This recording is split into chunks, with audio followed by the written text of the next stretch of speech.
Welcome to the golf edition of Hooked on Sport. This is South Australia's summer golf wrap, where we uncover the stories, personalities and moments that define golf across South Australia and beyond. It's time to talk golf with sports commentator Ben Hook and state golf representative Sophie Hilditch. Thanks, Wallace. Good evening, everyone. It is another episode of Hooked on Sport. We are talking about the Women's Australian Open. We've put the finishing touches on day 3, and it is time to get all the expertise and insight from Sophie Hilditch. Soph, hello. You were out there this afternoon. What did you make of the day? Yeah, I was out there. I was with one of my closest friends who is starting to get into the game of golf. She's only actually ever gone to 2 driving ranges in her life. And she was just excited whenever any of the girls got the ball in the air. So it was quite interesting, quite entertaining for me. I had to, I was explaining what a par is, what a birdie is, what a green is, what a fairway is, how can we tell the difference. So I actually This is how you and I started. You had to explain all of this stuff to me in the early days. Well, I had to tell you what golf was, Ben. Correct. You've seen me play it and it's not golf. But no, it was really fun. I had a great time with her. It's really entertaining watching someone get into golf for the first time and have those fresh eyes and just excitement and looking at all the girls playing and just being completely in awe. Whilst I feel like once you start playing the game of golf, sometimes you can get a bit lost and maybe not really appreciate some of the shots that they are hitting and only ever appreciate the ones that are about 2 foot from the pin. So it was fun to see it through some fresh eyes and someone just getting into golf. Let's talk about the tournament. Is it Hannah Green's to lose? I would dare say it is definitely Hannah Green's to lose. She played impeccably today, 4 under, very stable round of golf as well. But I think she said it in her presser herself. She thought the greens were a bit more receptive than what she realised, particularly in comparison to Thursday and Friday. So she left quite a few shots out there. She came up short on quite a few holes, expecting that big first bounce and them to roll out. So I think it is Hannah Green's to lose. The one thing I was so impressed with Hannah Green, though, is her putting. It's impeccable out there. Whenever she had a 30 to 20 footer, she's just lagging it up to tap in range and tapping it in. It was one of the most stress-free rounds I've ever seen. It looked for everything like the course was set up a little bit easier today. There are a lot more red numbers. A lot of players shot, not say a lot of players. There were a couple of players who shot well inside the mid-60s, which we hadn't really seen all week. So I felt like the course was deliberately set up on this particular day to try and get a bit of movement on the leaderboard happening. Yeah, I would totally agree with that, Ben. There was a few tucked pins as well today. They tried to be a little bit tricky with the pin placements, which I think in turn means they've had to soften the greens a little bit so the girls can actually attack those greens and attack those pins. And to be fair, the girls did what the girls do, and they took that as a green flag and started attacking pins, particularly people within that morning field who I thought was sitting out of the tournament with no wind. They managed to attack that course and go red and go under. I still think they're too far back, a lot of those girls, but they definitely made an attack, and it must have been a bit frustrating for some of the girls who went out a bit later. Started to get a little bit of wind, but again, not much wind, but they didn't shoot as low as the girls in the morning. So I think the fascinating thing about Hannah Green, and Kooyonga Golf Club as well as anyone who's not a member at that place, but she's gone 6 birdies, 2 bogeys. The 2 bogeys are on 8 and 10, 2 of the toughest holes on that course, particularly when they're playing into the prevailing southwesterly breeze as they did again today. But all of her birdies came from the holes that you would expect an elite player like her to try and take an advantage of. The par 5 second, the par 4 fourth, the par 4 fifth that are both gettable. Then she makes a par on 6 and a par on 7 that are treacherous holes. She birdies 9, which is the relatively straightforward par 5. She birdies 11, which is a pretty straightforward par 4. She birdies 16, which is another par 5. And all the way through the rest of that back 9, it's just par, par, par all the way home. Her capacity to avoid the big number on the toughest holes and take advantage of where she can score was second to none today, and it's why she finds herself only 1 shot ahead of second place, but 4 shots ahead of third place right now. Yeah, you're dead right. She did exactly what I've been harping on about for the entirety of this podcast in our recap. She took advantage of those par 5s. She took advantage of her length. But other than that, Hannah Green has not been pulling out driver that much at Kionga Golf Course because she doesn't need to. So she's taking shorter clubs off the tee, giving herself a number that she's comfortable with. And then honestly, a lot of the time that I saw her, I'd describe it as boring golf. When pins were tucked, she was just going middle of the green. I have a 15 foot. If I make the putt, that's a birdie, but I'm going to guarantee myself a par on this hole and I'm going to walk off content, happy, and I'm going to stick to that game plan for the entirety of the round. She'll be partnered with Magdalena Simamarca, the Argentinian, who has surprised us all, I suppose. She shot 5 under today to be 8 under for the tournament, just one back from Hannah. Do you give her any chance in that final group where she is, I tell you what it's going to feel like. It's going to feel like an Everton supporter walking into Liverpool Stadium. Yeah, it's going to be a little bit intimidating. I'm super impressed with her round of 5 under, obviously. That's an incredible round. She was, I reckon, in either the last 5 groups. So she still had crowds surrounded by her, but it's noticeable. The difference between Hannah Green's crowds in comparison to some of the others, it's like bees following honey. All the crowds are just following her and they're all shouting out Hannah's name and they're all excited for her. It's going to be a totally different environment. And look, I wouldn't say she's out of it. She's obviously one shot back, but I do think it's going to be a challenge for her to overcome those crowds. This is all in relative terms, Soph, but you've played some pretty high stakes matches with a lot of people watching. This is not completely foreign to you, but at a slightly different level. We understand that. Is it a greater burden for Hannah to have those big crowds following her around, or is that something that she will thrive on this week or tomorrow? Well, it swings both ways, right? Because it does add pressure for her. And she said it herself in a press conference at the end. It's going to be hard to avoid putting pressure on herself. And then she's going to come out and have crowds putting pressure on her too. We all want that Australian winner. And it's clear. You're listening to the commentation. They keep going on about how it's been 12 years since we've had a winner. And the last winner was Curry Webb. They're all Curry Webb scholarship recipients. And it's clear that that pressure is getting put on them whether or not they like it. So it can go both ways. But the one thing that I will say, and obviously it is completely different, the crowds that I have played in front of and for completely different stakes, but a crowd egging you on and showing you support, it does just give you that little bit boost. While it might add some pressure, I think the pressure is overcome by the amount of support and the amount of people cheering you on, and you want to do it not just for yourself, but you want to do it for them as well. Sophie, late in yesterday's episode, I asked you to give me your top 5, the 5 that you would think were most likely going to be involved in this tournament. You had a couple of hits, a couple of misses as well, but I think what's fascinating to me is that you left the leader, Celine Haban, out, and she probably repaid your lack of faith by blowing herself up a little bit today.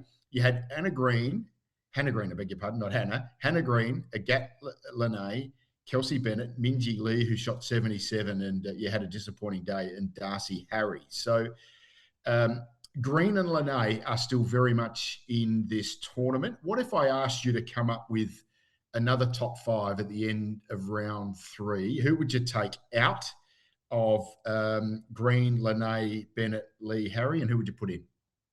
Well, my top 5 was quite disappointing, wasn't it? I only got 2 out of the 3. Unfortunately, Minjee really let me down with the 77. And I went and saw her playing. I mean, that swing is just, it's gorgeous. It's so impressive. My friend actually tried to replicate the swing, which I found quite entertaining, and was asking me about how you move your hips and how she does that so well. And her back just turns completely and then she just unravels. But she was obviously very disappointing, and she looked disappointed at the end of the round. Hannah Green obviously still sticks in my top 5. I really do think she's going to get the job done tomorrow. I would put money on her. She looks composed out there. She's got Jared Felton on her bag. She looks comfortable with him. They're laughing and they're joking around, and I don't think it matters who Hannah is playing with. She has the crowd support, and she looks like she's able to shut bits of that crowd support out that might be adding pressure, and just talking to Jared and talking to someone she obviously loves and feels very comfortable with. And they look like they're just having your standard chat. You know, what are we having for dinner tonight? Or are we going to go down to Glenelg and walk on the beach? Are we going to go and see a fringe show? It just looks very casual and very easy for her. I've got to admit, Agathe Lene, she stays in that top five. It was another impressive round for her. I felt quite sorry for Agathe Lene. I was actually watching her come down the 18th hole, and she didn't hit that bad of an approach shot, but ended up excruciatingly plugged in the side of the bunker. She had her feet out of the bunker, has played what I thought was a pretty impressive shot to even get it out and get the height. And she's just dribbled into a back bunker and ended up short sighted and ended up with a double on her card after having played so beautifully for the entire round. It was just so disappointing and a bit of what we all see in golf, a bit of bad luck, really. You don't expect to get completely, your ball just completely underground in a bunker and have your feet out and you're bending down for it. And it's just, it was, did you see that, Ben? Yeah, look, I did, and I got to be honest with you. I don't want to start a fight here, but I do feel like Gatlin Hayes only got herself to blame there by putting her tee shot into that left bunker, which she had no business being in the first place. Yeah, I totally agree. Out of that bunker, which he hit into the greenside bunker and got that horrendous plug lie. I mean, that is brutally unlucky. But I just feel like that wasn't a time to push with driver that I'm pretty sure she took off that hole. That's just, you look at the way Hannah Green played it. You're in the third round. You've got a full round ahead of you. You didn't need to spend money on strokes there. That was just simply a three-wood, get it in the middle of the fairway, play your 9-iron to the middle of the green, two putts, get out of there, go home and start to think about what you're going to do the following day. Instead, she racks up a double. Yes, she had some bad luck along the way, but I feel like some of that is self-inflicted. And she paid the penalty by dropping from being right in and amongst it at 7 under to 5 under. So, look, I agree with you. Desperately unlucky, but at the same time, the tee shot, I think she paid. She paid a huge penalty for it, but there was a penalty to be paid. Yeah, so I'm then going Cassandra Alexander. I'll make this quick, but she's obviously top 50 in the world. She's the South African. It's impressive to get to top 50 and not actually playing on the LPGA. That's super impressive. She's been solid throughout the entire tournament. She's had 5 under today. Super impressive. She's only 4 back. She's a big hitter. She's gorgeous to watch play. In fact, she's a very big hitter. So she is also coming at third that I think she might stand a chance. I've then got to hit up my Aussies. Karis Davidson, what a little comeback. Sitting at 4 under, super impressive. She actually finished her back 9 with 4 under with 4 straight birdies in a row, birding both the par 3s, 14 and 15, which I was so impressed with. They're tough holes, particularly that 15th hole, playing at about 165 metres for the girls. And it was a tough pin today. So Karis Davidson, Kirsten Rudgley, I still think she's had an impressive round. It was pretty boring. She's a lot of pars on her scorecard. She's only got the 1 birdie, which came at the first hole. So she must have been just so frustrated that she wasn't getting any other birdies on any of these other holes. And she's unfortunately finished 2 over through the back 9. But to sit in there and kind of ride that wave, and probably one of the first times that Kirsten Rudgley has played with crowds like she did with Hannah Green, and to still stay in it and stay in the competition, I think Kirsten Rudgley is definitely not out of it and comes up to make my 5th person that I think stands a chance. Beautifully done. I'll only add to that. I reckon if the course is set up easy tomorrow, then Cass Alexander, the South African, is right in this up to her armpits. And if it's set up really tough tomorrow, then I would not rule out Kirsten Rudgley, because her capacity to plot her way around that place and not make mistakes when there are potential pitfalls and big numbers to be had, that they are the two, I reckon, at opposite ends of the spectrum. Easy course Anderson, tough course Rudgley. They're the two that I think can potentially be a threat. But yeah, I think you're absolutely right. So if this is Hannah Green, I mean, just on class alone, should win this pretty comfortably from here and become the fourth ever Australian to take out the Women's Australian Open. Who was the person who most impressed you today? Hookie, I'm going Shannon Tan, your playing partner from the Pro-Am. My She's playing obviously partner. She wouldn't know my name. She didn't know my name an hour after we walked off the course. Well, obviously some of the shots that you showed her unfortunately rubbed off in the first 36 holes, but after that she's really pulled in strong. She's actually 6 under through 24 holes. She was on the cusp of the cut line and she had to battle her way back in to make it. She now sits 2 under the card, 8 birdies on the scorecard. Absolutely unbelievable. She's a shorter hitter. So it's really impressive for her to get 8 birdies around Kooyonga. Obviously, those softer greens definitely would have helped someone like Shannon Tan coming in with more mid irons rather than those short clubs with girls like Hannah Green hitting pitching wedges and 9 irons. But super impressive. She's actually shot herself into this tournament a little bit. I know it's still far back, but I mean, 2 under, if she does another good round and she has 8 birdies and no blemishes on that scorecard, there's no reason that she might be able to play a little bit of catch up.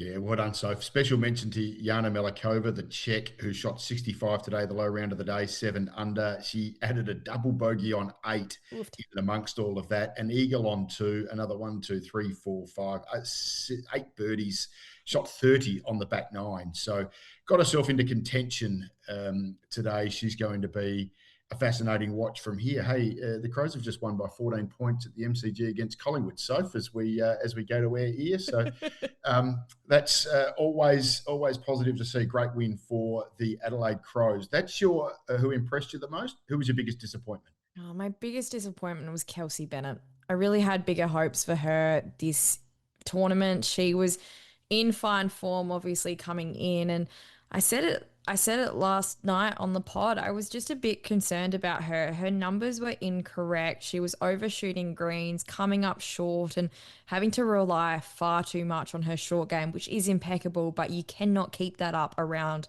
Kooyonga Golf Club if you were going to short side yourself. There's 2 triples on her card, Ben, and one of them comes from the second hole, par 5, and the other one comes from that difficult hole, the 8th hole. But she's now sitting 1 under. Obviously, still a good tournament for her and a good comeback, but I just don't think Kelsey, unfortunately, has her best stuff, and it really showed today. Yeah, disappointing for her the week after having that win and her body language. And she is someone who always looks reasonably stoic and pretty calm and matter of fact about things, but she was clearly frustrated with herself today. You identified it yesterday, and it was something that I did not notice, was that she just didn't seem to be dialed in with her numbers. And yeah, that has certainly proven to be the case today. Sophie, the leader, Hannah Green is at 9 under. How far back is too far back? For me, I think it's going to be hard work to catch up to Hannah Green. I think Hannah Green is going to come out strong again tomorrow. I think she's hungry for this win. So for me, I'm going a bit tight. I'm going 4 under. That's 5 back. Wow. I think that is as far back as you can get. That means Kirsten Rudgley and that means Karis Davidson are still in it. I know Shannon Tan, I said she could have an 8 under and it might happen, but I think it is too far reaching, really, if I think about it. So it's 4 under for me, 5 back. I think Hannah Green is going to come back with another 3 or 4 under. And that means those 4 under people are going to have to be shooting 8 or 9 under to catch up to her and potentially get in a playoff. So for me, 4 under, that's it. That only actually leaves us 7 players that I think are in contention. Yeah, well, no, you're absolutely spot on. So what number do you think Hannah needs to get to ensure that everyone else can't catch her? What's the winning score?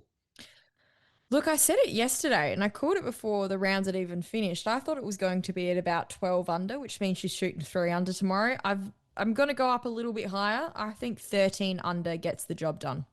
Okay, yeah, I think you're probably right. I feel like the only way that anyone else gets back into this tournament if Hannah Green comes back to them, and I don't know that I necessarily see that from Hannah right now. I'm going to shoot a couple of names at you, Soph, and you can tell me if you think they're in contention or if they are not going to be the Australian Open winner. Hannah Green obviously is a yes. Magdalena Simmermarker at 8 under, yes or no? Can she win it? Can't she? Yes. Cass Alexander at 5 under, can she? Can't she? 100%. I think she can. Agat Lene, 5 under, can she? Can't she? Gatna Lene has been sticking up the tap with that leaderboard for a long time now. She's been there all 3 rounds. So Agat Lene, 100%. I called her as one of my favourites. So how could I not back her now? She's a no for me. Karis Davidson, 4 under, yes or no? No for me. Kirsten Rudgley at 4 under, yes or no? Yes for me. Celine Herban at 4 under, yes or no? No for me. I called it last night. I didn't think she'd be sticking around. I don't think she quite has it in her. I didn't see the best stuff from Celine. In fact, I think to stick at 4 under like she did was quite impressive around the greens. So just before we go, I just want to share with you one little story that I think is very cool. There was And you know what it's like, right? I mean, you're a professional golfer, but you don't have the capacity to bring a full-time caddy with you around on tour, in particular to a place like Australia. So you just pick up a local. I thought it was fascinating the amount of, I guess, fringe players that picked up Kooyonga locals as caddies and have done particularly well in this tournament. Let me just share with you a couple of names. American Annika Borelli shot a classy 1 under 71 on Friday. Now, she's got Ross Steepman on her bag. He's the Kooyonga Golf Club's golf services manager and a good friend of this podcast. Chet player Clara Davidson Splikova. She played her last 7 holes on Friday in 3 under. She made the cut on the number. Heath Riches is carrying her bag. Now, how about this one? Gatlin A, who we've been talking about all through this episode. She's been caddied for by Ryan Doig, who's another Kooyonga pennant player, and former South Australian cricket captain Nathan Adcock, another Kiwi member again. He looped for England's Hannah Screen, and she was at 4 over after 36 holes as well. Now, I reckon it might be worth quarter shot, half shot, but I just wonder if the amount of Kooyonga members being on the bags of these girls have just maybe been the difference between making the cut and missing the cut. I think that would be, it's an unknowable, of course, but I just thought it was interesting that a few of these girls that were on the fringes, didn't really expect them to make the cut, are suddenly playing on the weekend. So there might be something in that, Soph. Might be something in that. Maybe a gig for next year at Royal Adelaide, Hookie. I tell you who should be carrying a bag, one S. Hilditch. If there's anyone who knows their way around that track, it's you, mate. I don't know, 5'2" of me hold the entire staff bag, to be honest. We've got 18 holes to go. Sophie, we will do it all again tomorrow night. There is no better insight in Australian women's golf than what you provide for us every night here at Hooked on Sport. Thanks for doing it all with us once again, and look forward to doing it again in 24 hours. No, thanks so much, Hookie. Looking forward to seeing you out there tomorrow. The crowds are great. The sun will be shining. We might have a beer in our hands. How brilliant. We will have earned it. Good on you, mate. See you tomorrow. Thanks, Hookie.